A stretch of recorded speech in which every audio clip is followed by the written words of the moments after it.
Hello everybody, this is John Herrera with Muni Temps and the City Speak podcast and video blog. Today's City Speak podcast is on the topic, what does recession feel like at City Hall? So I ask you the questions, what do the years 1990, the year 2000, and the year 2008 mean to you? Well, these are economic downturns, aren't they? So that's why I ask you the question, do you remember, if you worked at City Hall, do you remember what it felt like at City Hall during these recessions, if you happen to live through these? You know, during my lifetime, I experienced these three recessions, plus two others, the recession of 1980 and the recession of 1973.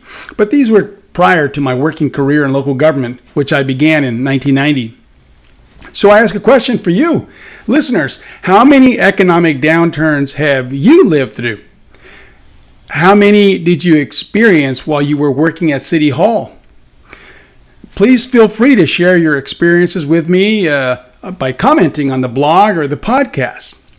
So I asked the question because we need to relate what it felt like when we were going through recession at City Hall. Do you remember what a recession feels like?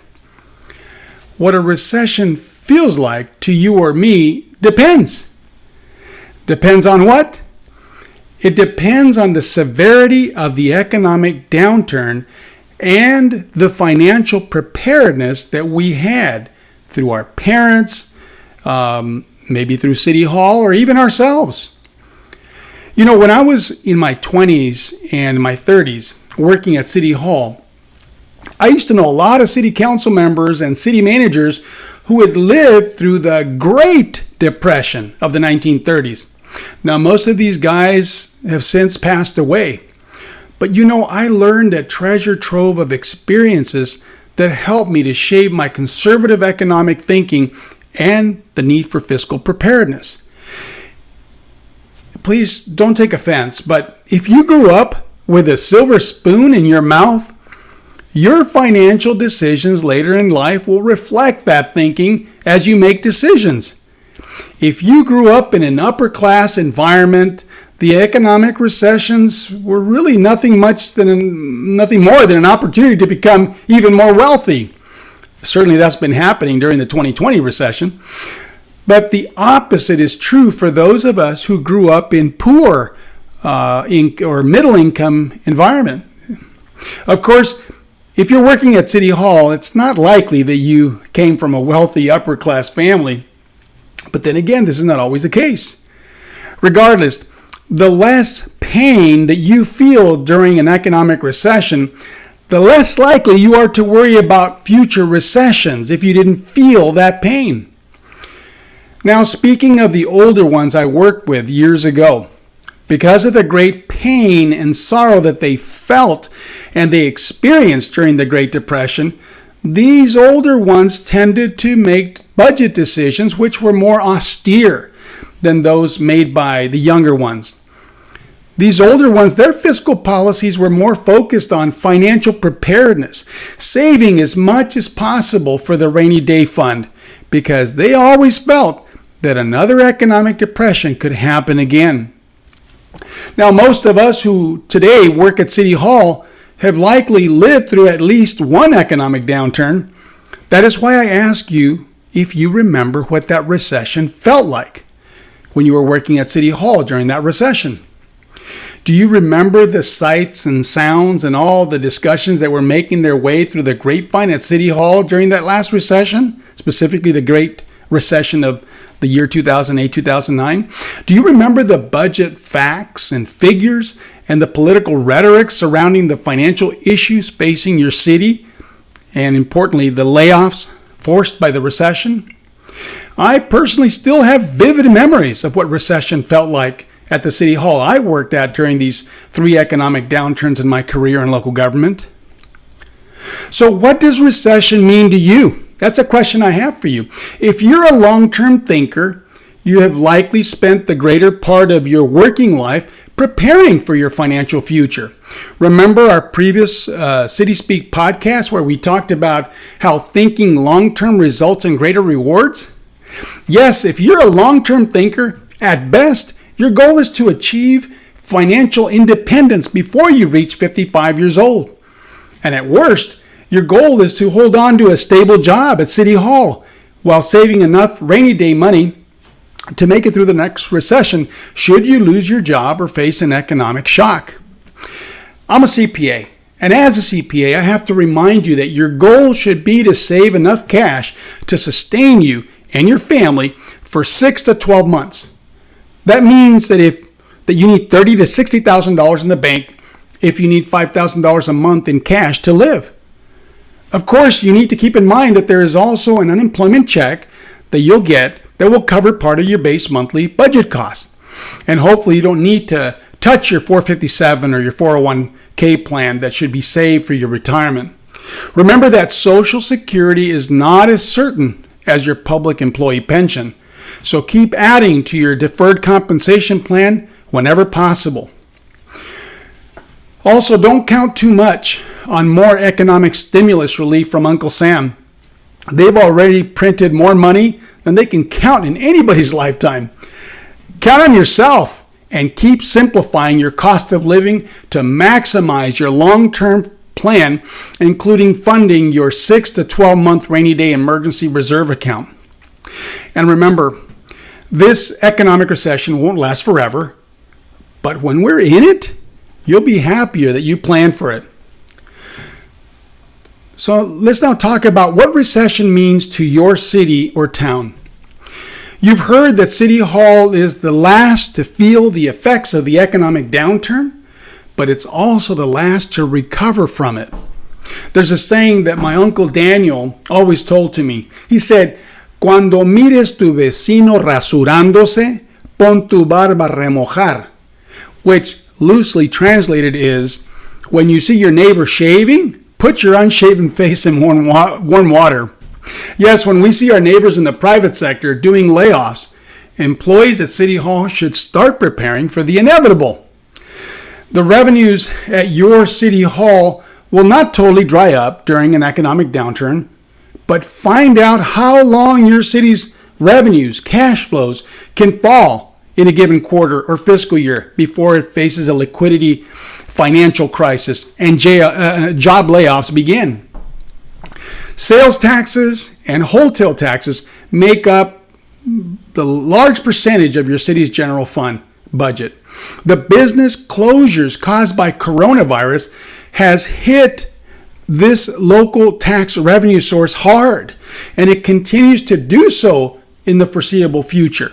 There is simply no light yet at the end of this coronavirus economic tunnel. I'm sorry to say that. But regardless of the definition of what an economic recession or depression is, keep in mind the saying of our former U.S. President, Harry S. Truman. He said, when you're in a recession when your neighbor's out of work, but you're in a depression when you're out of work. The bottom line, your main focus really is on whether or not you will still have a job at City Hall during the next economic downturn.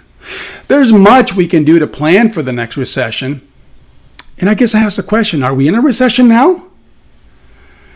Are we in a recession in 2020? A year ago, I wrote an article about the next recession because we've been in the longest running economic expansion in history, more than 10 years. But nobody has a crystal ball to foretell exactly when a recession will happen. Yet everybody knows recession happens, and we were way past due for another recession back in 2019. In the middle of March of this year, in 2020, the coronavirus outbreak tipped our American economy into recession because it was way overdue for a recession. Yes, we are now officially in a recession, especially because my neighbors are out of work, as our President Harry S. Truman said. Now, I'm not running for office. By the way, November elections are already gone, but I'm not running for office, so I can speak what I really see around me. Many are trying to remain optimistic about the economy to avoid what they say is a self-fulfilling prophecy factor that could further exacerbate an economic downturn. However, there's just no sugarcoating our existing economic reality that continues to be made uncertain by business closures due to coronavirus is real. To make matters worse, we are living through the most politically, racially, and economically divided time in our modern history in America. These are all colliding together to create a perfect storm of financial and economic chaos that will destroy a lot of city jobs and create massive uncertainty that will require all of us to go back to the basics of conservative personal financial planning. We will become more oriented towards being savers rather than spenders. And this will further hurt our economies at the local, regional, national, and even global level. But in the interest of personal interest and to protect our families, we need to save for the rainy day, which could well be accompanied by unemployment, even at City Hall, where we always enjoyed job stability. So if we think and do what is best for ourselves and those who depend on us during this 2020 economic recession, you will really say that your city survived the downturn to the extent that your job was spared from layoff. If your coworkers lose their job, you may still feel your city survived the economic downturn because your job was spared. Now you may say to me, you sound like self-interest is all we care about. And I would ask you, if there were two people who were going to be laid off, and you both will lose your house if you get laid off, who would you honestly say you prefer loses their job? You may have a hard time answering that question, but it's also not you who will make the decision of who gets laid off. That is the job of the city manager and the director in your department. Now, I have to ask the question, what's wrong with thinking self-interest in a recession? In the end, self-interest is a basic tenet in the economic theory followed in our capitalist system in America, because the rational expectation is the economy will always be better off if individuals do what is in their own self-interest. You can learn more about this economic concept of rational self-interest by visiting my website at munitemps.com and go to the City Speak blog section, then find this article to view a very interesting chart on rational self-interest. But at the end of the day, the definition of recession is really all about the individual self. The question is really whether I will still have my city job to define if we're in a recession. Is my department's budget being fully funded? That is the real budget that must meet the test of an economic downturn, recession. Again, I ask, what's wrong with self-interest?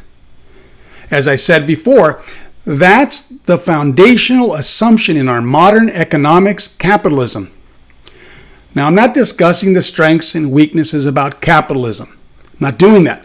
I'm just pointing out a fundamental premise about our capitalist economy. Look it up.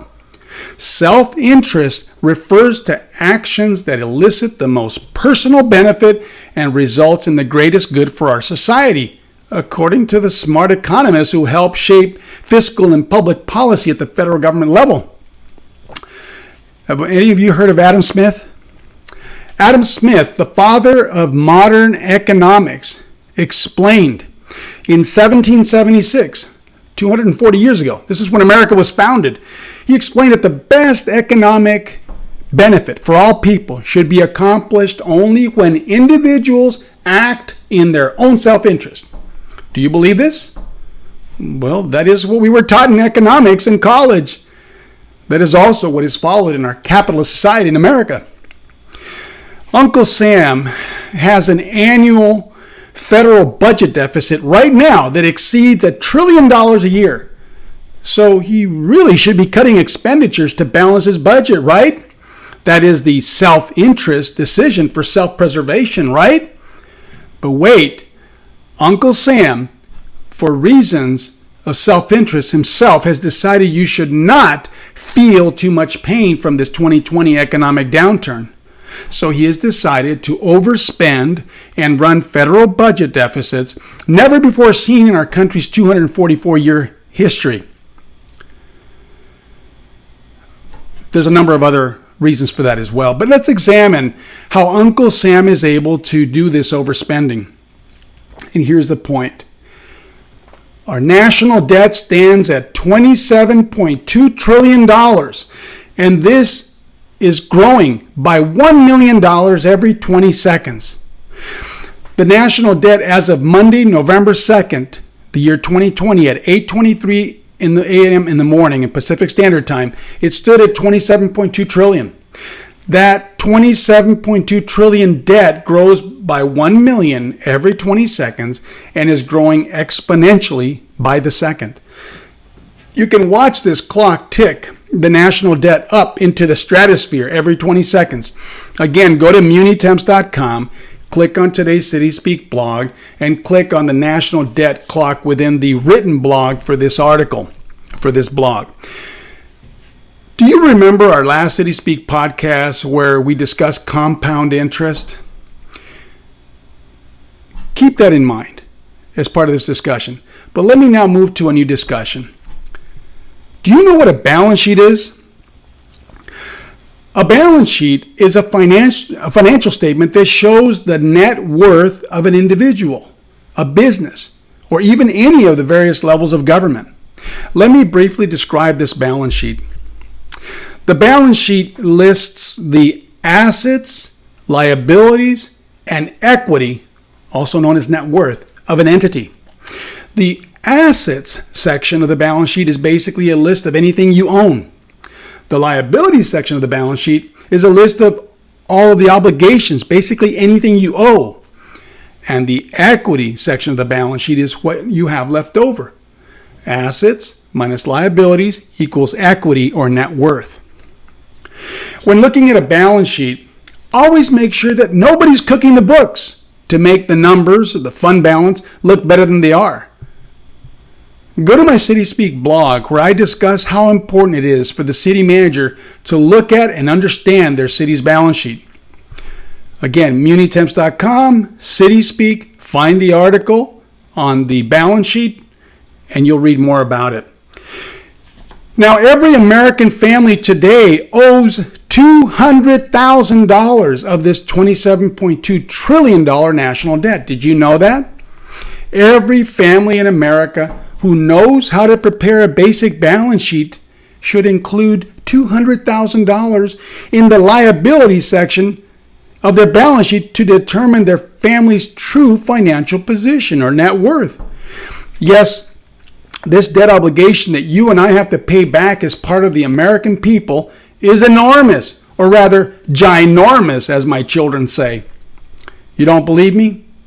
Well, who else is going to pay back this $27.2 trillion national debt obligation that's growing by $1 million every 20 seconds and faster with every second that ticks on the national debt clock? How does the federal government pay back the principal and interest on its debt? One word: taxes. Yes, you and I as working individuals and business owners will eventually have to pay back that $27.2 trillion national debt. That's the price for having the greatest economy in the world.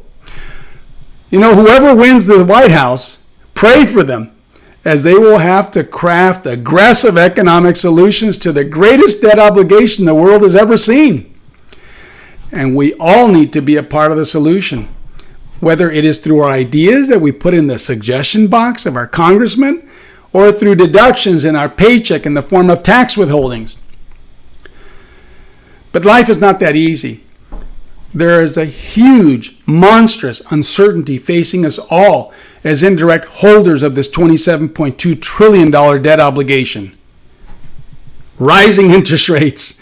The biggest risk today is rising interest rates. The Federal Reserve Bank sets the price of money.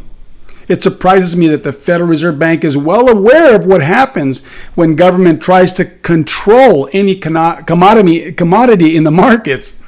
Bad things happen. It doesn't matter if we are talking about government controlling the price of pork bellies, wheat, soy, or even money. And the price of money is interest rates. Bad things will happen when the Federal Reserve Bank, which is now more affected by politics than ever, tries to control the price of money. Bad things will happen. You end up with inefficiencies in the market, with huge liquidity shortages or surpluses, which can spike interest rates in ways we have seen many times in the last 30 years. God help us if interest rates go up. If they go up back to the normal levels of the past 30 years. I believe the Federal Reserve Bank is playing Russian roulette with our money supply and the gigantic debt obligation the U.S. Treasury is creating now. Now, this is not a political statement. It is an academic statement based on the basic economic theory I was taught in the public universities I attended. I suppose maybe they trained me wrong as a joke, but that is what I and many other business grad school students were taught. The $27.2 trillion national debt might seem manageable to the architects in Washington today. However, this is an illusion. It is only because the Federal Reserve Bank keeps on promising that they can keep interest rates at the artificially low level they are today. But this is no more sustainable than the money machine scheme some smart people think they can play long term for short term gains. There's a reason the yield curve for interest rates should always show an upward ramping line. The rate of interest borrowers demand for loaning their money goes up every year into the future. I have a sample yield curve for our discussion purposes on my written City Speak blog on the munitemps.com website. Please visit that. Even if the loan is to the federal government, which is considered zero risk, a risk-free borrower, the interest rate, the price of money, goes up the longer the individuals or businesses buying the government bonds has to wait to receive their money at the stated interest rate. The 30-year U.S. Treasury bond is paying about a little more than 1.5%. This results in a price of about $405 billion a year in interest costs. If you look at historical interest rates and the 8.5% interest rate the 30-year U.S. Treasury bond was paying in 1990, the total interest cost would total about $2.3 million today. That is an unsustainable level of debt service, even for the largest economy in the world. What federal programs would have to be cut if the interest rates on the 30-year U.S. Treasury bond went from 1.5% to even a modest 3%? What if interest rates went from 1.5 to 5%, or to the level they have been historically? You can do the math. It's simple multiplication. Granted, as I said, U.S. Treasury debt is considered risk-free investments. However, when the interest rates do not even cover the inflation premium or a liquidity premium for the long-term investment horizon associated with 30-year debt obligations, that is a huge red flag somebody should be talking about. There's a picture of the segments that make up the interest rate. And you can see that also in my written article for this podcast at munitemps.com. Now, I realize we're talking about risky behavior with artificially low interest rates in our American economy when our government is the borrower. However, a similar analogy can be made by looking at the mistakes when governments plays the market with taxpayer dollars. How many of you remember Robert Citron, treasurer for Orange County, California? This man looked like a genius as he was beating the market, making magical millions and above market returns for the municipalities who were lured in by his investment strategies that defied fundamental economics regarding interest rates and the price of money. This dude was cool, and local government treasurers who were bamboozled by the opportunity to beat LAIF, local agency investment fund, or other investment yields did not see the red flag. Higher yields are only earned by taking on higher risk. As municipal finance officers today, we now follow, right, the SLY, SLY investment strategy, S safety, L liquidity, Y yield, in that order. Yield is the last objective when we are investing taxpayer dollars. Safety and liquidity are more important. Yet there are optimal investment strategies that municipal finance officers can follow to maximize investment yields without sacrificing safety. Email me, john@munitemps.com, or again, go to munitemps.com to get all my contact information so I can tell you more about this subject, especially if you work for a small city or municipality. I can help you. But it was so embarrassing and disastrous when Orange County went bankrupt due to this highly leveraged investment strategy of its treasurer, Robert Citron. The reverse could be true if Jerome Powell continues to loosen the spigot to the money supply valve to keep interest rates artificially low. What could happen to America if it continues on its highly leveraged strategy of playing the money market with taxpayer dollars as a way to balance the budget and keep the economy and the stock market looking good? There needs to be a balance between monetary policies of the Federal Reserve Bank with the fiscal policies of the White House. Remember, now it seems to be that the American economy and the stock market are being mostly propped up by the cheap money monetary policies of the Federal Reserve Bank. This is just not sustainable, in my opinion. In a future City Speak podcast, I'll delve deeper into the term structure of interest rates, and I will present further what makes up the interest rates you see in the markets today. But there are people smarter than me in Washington and up in the Ivy League universities who should be saying something. That's my opinion. So what difference should all of this mean to the budgets that you and I, who work at City Hall, building conservative financial plans to weather this 2020 and future economic downturn? I ask the question, can state and federal governments affect the budget at City Hall? I recall working as finance director for various city governments in California during the last 30 years. It was so frustrating watching how futile our financial management efforts were at times when the state of California would take state budget actions and redirect local dollars that would erase years of city budget saving strategies and the establishment of economic stabilization funds for the rainy day and economic recessions. Also, the flurry of unfunded state mandates was an indirect way to take money away from local government coffers, making budget building a constantly challenging and uncertain task at City Hall. But we can't forget that the city is a local government agency that is a creature of the state government.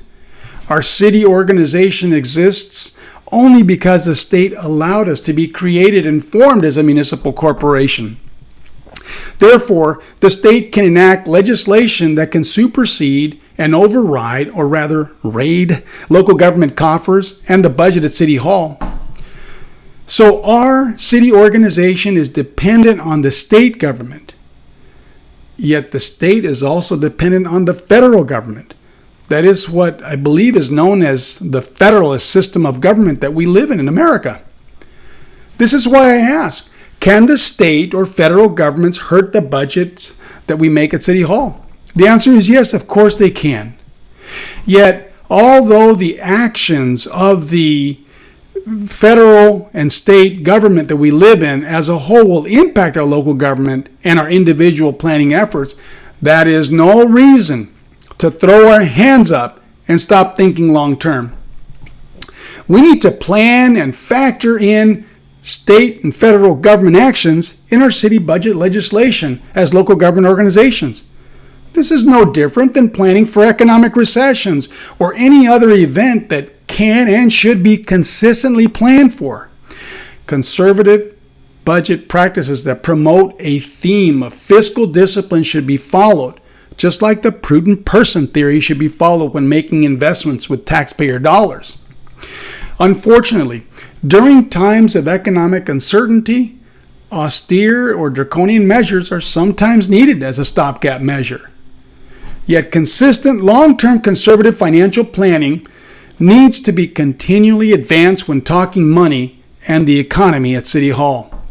This is what allows us to plan for economic uncertainties and to weather the economic downturns that come periodically. Now, depending on our risk tolerance for uncertainty in our long-term financial and budget planning, this will determine the level of short-term sacrifices we will make to secure the fiscal sustainability our city wishes to achieve in the long run. What does conservative financial and budget planning mean? Living within your means. Now, who can define when you are living within your means? The city? No. The state? No. The federal government? No. Yet, there is a saying that change needs to come from the top. The top of the hierarchy of government in America is supposed to be setting the example of what prudent financial management should be practiced at the state or at the city government level. And this should cause each of the 330 million Americans, or rather the 160 million working adults who must pay their bills and must plan for their spending and adopt their own budgets, to also live within their means. Now, what example is Uncle Sam setting for us today? We said earlier, Uncle Sam is printing trillions of greenbacks, getting the country into levels of debt obligations the world has never seen. This action is being taken not just to stabilize the economy, but to lessen the pain we feel at City Hall or as individuals during this economic downturn that has been in progress really long before coronavirus reared its ugly head in March of 2020. I'm not making a judgment call on anybody's decision to live beyond or within their means. However, in my family, if you didn't have the cash to pay for things, we didn't go into debt to buy it. Now, of course, I'm not talking about buying such things as a house or a car or anything that's a large dollar amount, right? The obvious problem we have had in America is that people don't live within their means because the American economy now depends on all of us to keep buying more and more things, whether we need them or not, to keep the economy running in high gear. But consumers, you and I are exhausted from the nonstop spending advertisement that now flashes through our eyes every minute of every waking moment. We're tired of the nonstop demands that we keep spending and shopping. Think about this. Why do we do this? Of course, we know that to achieve the high standard of living in America, we need to buy more and more on credit, going into debt for everything from bicycles to fancy name brand clothing. And Uncle Sam sets the example by consistently printing money, issuing greater debt, in my opinion, kicking the can further and further down the road to the point that we are mortgaging our grandchildren's children's future. And as I said above, every working family has over $200,000 in liabilities on their personal financial statement, this balance sheet, as their individual share of the $27.2 trillion and growing national debt. We should all feel the weight of this debt on our family's budget. We may not have to pay it all back today, but do not be misled. The $27.2 trillion debt obligation of our country has to be paid back eventually through taxes. And each of us has over $200,000 as our individual share of that debt, our piece of that obligation. This is the price to enjoy the economic life we have as Americans in the USA. But I believe that if we spend a little less and live within our means, we can enjoy as a higher quality of life to go along with this great economy. So in conclusion, bringing it back to the local government level, recession at City Hall feels like any unsettling uncertainty and challenge we need to work through. We will get through this 2020 economic recession. We always have. Working together as an organization and as a community, we can get through anything. But I'm still dumbfounded how the budget architects and financial wizards in Washington can justify such massive overspending, living beyond their means, or our means, as Americans. But the problem belongs to all of us, all 330 million of us. We have to work together to get out of this overspending mess, to leave a better future for those who come after us. This financial management strategy of going into debt every time you want to buy something you cannot now afford sets a poor example for everybody, for the millions of American individuals who work hard to balance their budgets to live within their means. As individuals, businesses, and local government employees at City Hall, we know what an economic recession feels like, don't we? So we must prepare now to survive and to thrive through long-term financial planning, decisions as we work ourselves out of this recession. You can hope for Uncle Sam to pull another rabbit out of the hat to lessen the pain of the 2020 recession, but this will likely come through printing more money, borrowing more money, or some other serious fiscal or monetary policy to lessen the pain we feel as individuals. The optimistic forecast is that we will be out of this 2020 recession in 3 to 6 months. But personally, I would encourage you to plan for an economic recovery that takes 12 to 36 months. If we come out of this 2020 recession sooner, super. If not, then we will not be stressed that the economic recovery is delaying, which reduces the stress level in ourselves and those who depend on us for sustenance. Please keep these things in mind, friends. Recession at City Hall, it can feel pretty bad, but austere and conservancy will help us to get through this recession. This is John Herrera from MuniTemps, thanking you for joining me for today's City Speak podcast and video blog, and I'll see you next time. Thank you. Bye-bye. Thank you for listening to the City Speak podcast. Tune in next time where we will talk again about everything relevant to stakeholders at City Hall and municipal government organizations.